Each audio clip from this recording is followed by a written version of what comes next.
네, 이준석 개혁신당이 드디어 출범했습니다. 이준석 대표가 국민의힘을 탈당한 지 24일 만에 그리고 박근혜 기조로 정치계에 입문을 한 지 12년 만에 독자 세력화에 나섰습니다. 어제 창당 행사에는 양양자, 금태섭, 이낙연, 조응천 등 모든 사람 이 신당을 하겠다는 많은 사람들이 다 모였고 또 김종인 전 비대위원장도 모습을 보이더라고요. 이분은 이준석 대표의 정치 스승이라고 할 수 있겠죠. 지금 이제 개혁신당이 이렇게 출범하면서 굉장히 큰 이 각광을 받는 것은 결국은 이제 앞으로 있을 제3지대 통합의 구심점이 개혁신당이 될 것이라는 것을 명시적으로 보여주고 있는 겁니다. 지금 각 신당을 꾸리겠다는 사람들이 굉장히 많은데 결국은 이준석 신당 아래로 모여야 되는 그런 상황을 보여주고 있는 것 같습니다. 그렇지만 이제 그들이 다 함께 모이는 거대 신당, 소위 말하는 빅텐트 한꺼번에 이렇게 다 집어넣는 것보다는 이걸 어떻게 연대를 할 것인가 하는 부분에 대한 고민이 좀 필요할 겁니다. 연대 대신에 여러 가지 이야기들이 좀 연대에서도 몇 가지 그 시나리오가 좀 있더라고요. 합당 대신에 각 당이 지역구를 배분하는 방식이 있고, 지역구에는 하나의 번호로 나오되 비례대표는 또 각자 하는 방안. 또 세 번째는 이제 여러 가지 모두 찬성한다는 전제하에 합당을 한다. 이런 것이 있는데, 세 가지 다 그렇게 원활해 보이지는 않습니다.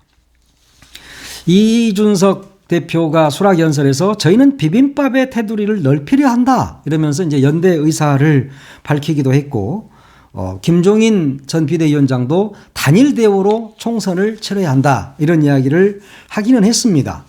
그렇지만 결국은 다른 신당이 이준석 신당에게 기대고 있는 형국이 지금의 형국이다 이렇게 볼 수 있습니다. 그중에서 가장 이제 관심을 끄는 부분이 이낙연 전 대표가 추진하고 있는 새로운 미래, 그 당과 이준석 당이 어떻게 할 것인가 하는 그 부분이 사실은 좀 관심이 더 높은 것 같습니다.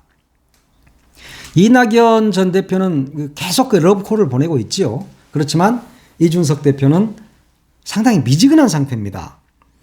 이낙연 전 대표 어제 축사를 했는데 개혁신당 당원 여러분과 저는 똑같은 문제의식을 느끼고 있다.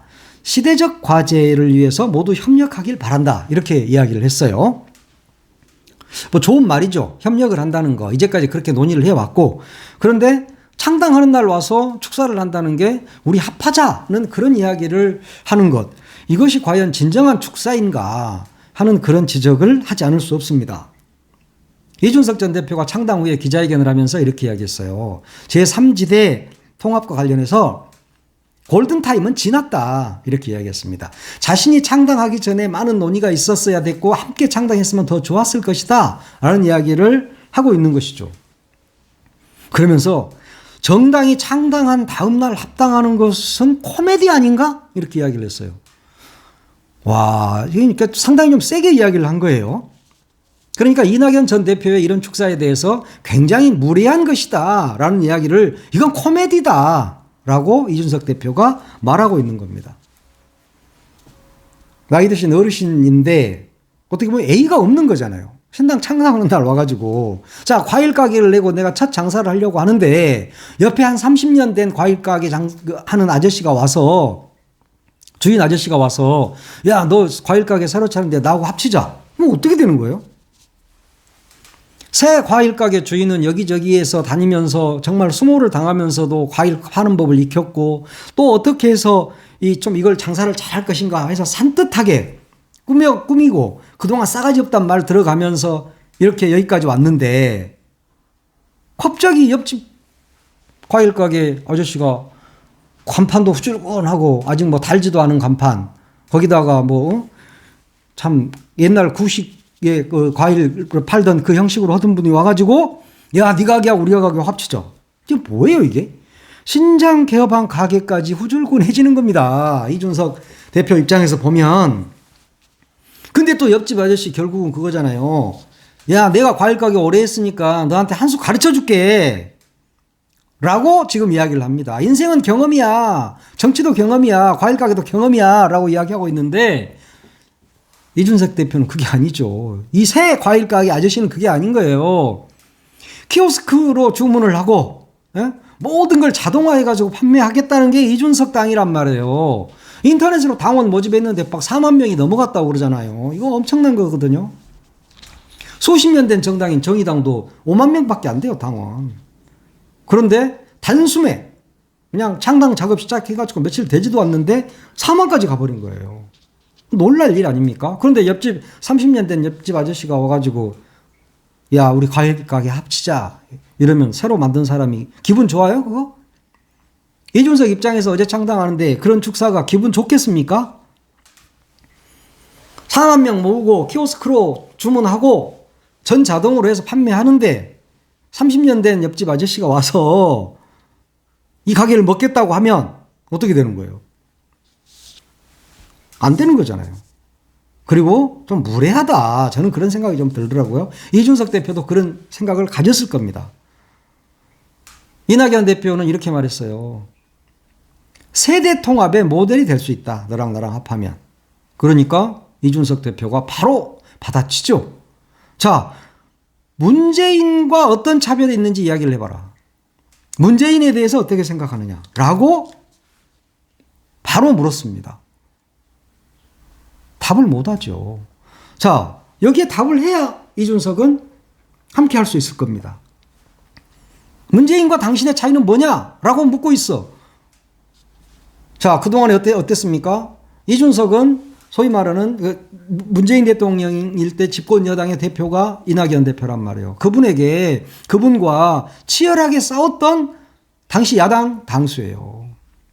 그리고 선거에서도 정말 세게 싸웠잖아요. 그래서 자당의 윤석열 후보가 대통령이 됐단 말이에요. 그렇게 엄청나게 싸운 사람이었기 때문에 문재인은요 하고 이준석이 묻고 있는 겁니다. 그러면 이낙연은 명쾌하게 답을 할 수 있을까요? 과연? 그게 바로 정체성 아닙니까? 만약에 문재인과의 차별화를 말하게 된다면 나는 문재인과 달라요. 문재인 대통령 이거 잘못했어요. 라고 이야기를 하게 된다면 지금 이낙연 대표를 따르고 있는 지지자들마저 지지를 철회할 가능성이 있다. 그거잖아요. 그러면 그 딜레마를 이낙연 대표가 모르겠습니까? 결국 이 말은 무슨 말이냐. 이준석이가 난 당신하고 당 안 해요. 그 말인 거예요. 골든타임 지났다. 창당한 다음날 합당하자 하면 이게 무슨 코미디냐. 이렇게 이야기한 것 자체만 봐도 이준석 대표의 마음은 거의 굳어진 게 아닌가. 이준석 대표가 이낙연 대표의 손을 뿌리쳤다. 이렇게 보는 게 맞을 겁니다. 물론 정치는 생물. 어떻게 변할지는 물론 모릅니다. 그렇지만 현재 입장, 이준석 대표가 했던 말들, 그리고 거기에 답이 없는 이낙연 대표, 이런 게 보면 과연 함께 할 수 있겠느냐. 출마하시라. 라고 이준석 대표는 이낙연 대표에게 이야기해도 아직까지 거기에 대해서도 답변이 없잖아요. 이거 어떻게 된 거예요? 이준석 대표가 묻고 있어요. 이재명 욕하는 거 말고, 이재명 비난하는 거 말고 다른 정책을 가져와라. 그리고 문재인을 어떻게 보는지 이야기해봐라. 출마 문제 어떻게 할 건지 이야기해봐라. 라고 말하고 있지만 답변이 없다. 명쾌하지 않으면 함께 가지 못한다는 이준석 대표의 메시지가 아닌가. 그러면 산전수전 다 겪은 노정객 이낙연 전 대표가 이걸 모를까요? 난 안다고 봅니다. 그럼에도 불구하고 빅텐트 설이니 합당 설이니 이준석과 함께 한다느니 이런 이야기를 끊임없이 하는 이유는 뭡니까? 나 살아있어. 그런 이야기 아닙니까? 그래 봤자요, 사실은. 스스로 자기 몸값이나 올리려고 하는 행보에 불과하다니까요. 그 안 된다는 거 다 알아요, 본인이 그거 모르겠습니까? 정치를 몇십 년 했는데 다 안다니까요. 그럼에도 불구하고 지금은 이준석을 이용해서 자기를 띄우는 것에 불과하다. 이준석 입장에서 생각해봐요. 이분이 효용 가치가 있습니까? 호남에서 지지율 나옵니까? 총리했고 당대표 했다고 많은 존경을 받고 있습니까?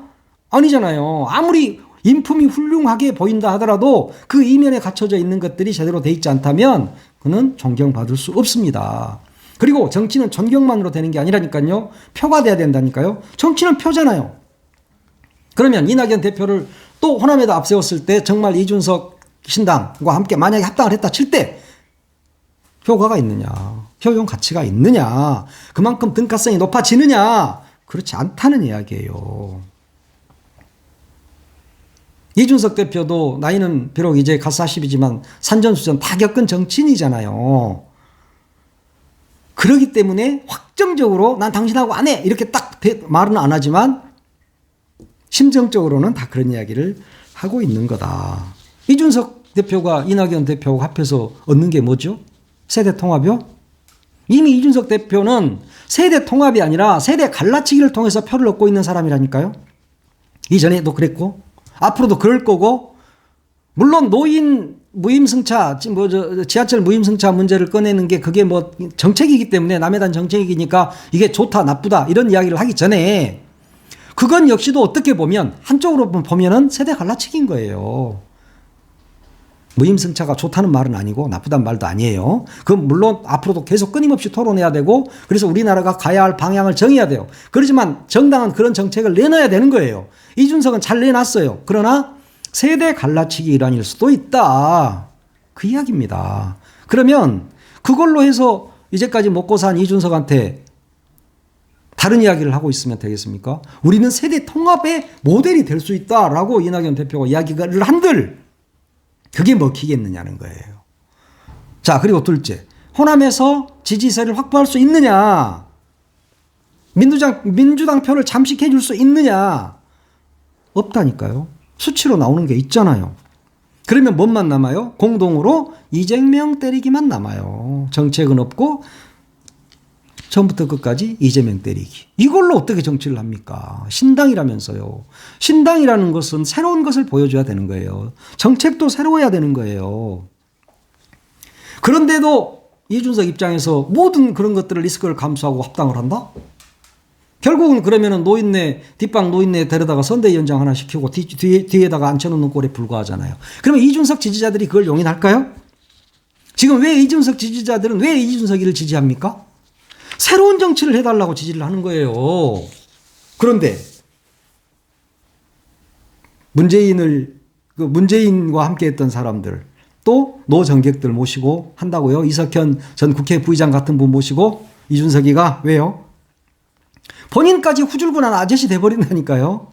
30년 한 과일가게 아저씨하고 합하면 본인도 그렇게 돼버려요. 그 이준석이 그걸 모르겠습니까? 개혁신당은 그래서 이낙연 신당보다 관심이 있는 게 양양자 신당이라니까요. 자, 창당대회에서도 그런 말 했잖아요. 한국의 힘, 양양자당이에요. 한국의 희망을 긍정적으로 평가했던 이유는 정책, 교육과 기술 공약을 전반적으로 검토했을 때 저희도 수용할 수 있는 내용이다. 그러면서 각각 당색을 오렌지색으로 고른 것도 우리의 생각, 감각이 비슷했기 때문이다. 라고 이야기를 했어. 그 말은 양양자는 나하고 함께 간다. 그 이야기를 하고 있는 겁니다. 물론 양양자는 갑자기 한국의 희망이라는 당명을 채택하지 않으면 함께 못 가. 뭐 이렇게 이제 어거지를 쓰고 있던데 어차피 갈 거잖아요. 안 그러면 국민의힘으로 갈 거고. 그러니까 조용히 하고 그냥 가면 되고. 그리고 새로운 선택 금태섭. 여기도 뭐 여성 모병제를 엊그제 내놓으니까 동의하지는 않는다. 그렇지만 저희와 뜻을 함께 하더라도 달리할 지점은 있을 것이다. 많을 것이다. 그 말은 뭔 말이에요? 금태섭 당 너도 같이 할 수 있다. 그 말이에요. 그러나 종천당이나 이낙연 당에 대해서는 거기는 완전히 민주당에서 평생 있어온 사람들이잖아요. 그러니까 그 정체성에 대해서 그쪽에서도 의심을 하는 거예요. 총선 앞두고 그냥 어떻게 해보려고 하는 거 아니야? 이런 생각을 할 수밖에 없다. 그러면서 제3지대 지금 저분들한테 이렇게 말했어요. 우리도 할 수 있어. 시계 창당은 안 했으면 좋겠다. 그러니까 그냥 내 밑으로 올라오면 오고 안 그러면 그냥 말아라. 결정은 내가 한다. 그게 이준석의 생각이다. 저는 그렇게 보이더라고요. 지금 이낙연 전 대표는 자신의 결정적인 변화, 즉 정체성을 찾아가는 과정이라고 저는 봅니다. 제3지대 거쳐서 보수정당, 국힘으로 가는 어떤 징검다리? 그래서 거기 가서 원로 대접 받으면서 이렇게 보수 정객으로서 활동하는 것이 꿈이 아닌가 저는 그런 생각이 들더라고요. 물론 보수가 나쁜 건 아니에요. 그렇지만 이분에 대한 정체성을 지금 이야기하고 있는 거니까. 사람은 누구나 자기가 대단한지 압니다. 예. 젊었을 때 어느 권좌에 한 번 앉았다 하면 영원히 그 이름으로 불려지기를 바라는 거예요. 한 번 장관이면 죽을 때까지 장관님으로 부르잖아요. 한 번 국회의원이면 영원히 국회의원님, 의원님으로 부르잖아요. 그렇게 안 하면 또 그분들은 화낸다니까요. 특히 권좌에 앉아있던 사람들은 그 맛을 잊지를 못합니다. 그래서 본인 나이를 생각을 안 해. 80이 돼도 90이 돼도 80이 넘은 어느 양반 지금 뭐 국회의원 출마하신다대. 물론 출마에 나이 제한은 없습니다. 내가 이렇게 말한 내가 나쁘다고도 할 수 있겠지만 좀 젊은이들이 하게 합시다. 예? 한 50대 40대 애들이 좀 하면 안 돼요? 세상 좀 바꿔보게요. 무슨 제3지대라고 하면서 70대 60대들이 나서가지고 뭘 한다는 거예요 도대체? 여러분 나한테 이렇게 이야기할 수 있어. 어느 분들은 너는 안 늙냐? 너도 늙어 임마. 근데 네가 그렇게 말해? 라고 말하시겠지만 늙으면 뒷방에 앉아있으면 돼요. 자기가 할 수 있는 일이 얼마든지 있다니까요. 뒷방이 아니라. 그거 해야지. 정치가 앞으로 가야 되고 새로운 미래를 개척해야 되는데 이름은 새로운 미래인데 사람이 어떻게 구태의원해. 사고도 구태의원하고 그래가지고 지역 먹고 살고 동문 먹고 살고 동문이니까 이 사람 무조건 지지해야 된다 하고 무슨 소리인데 나도 동문이에요. 동문이면 무조건 지지해야 됩니까? 내가 그러면 옛날에 박근혜 때 장관했던 김장수도 지지해야 되나? 안 맞잖아. 나하고 여러분하고 맞으면 계속 지지하세요.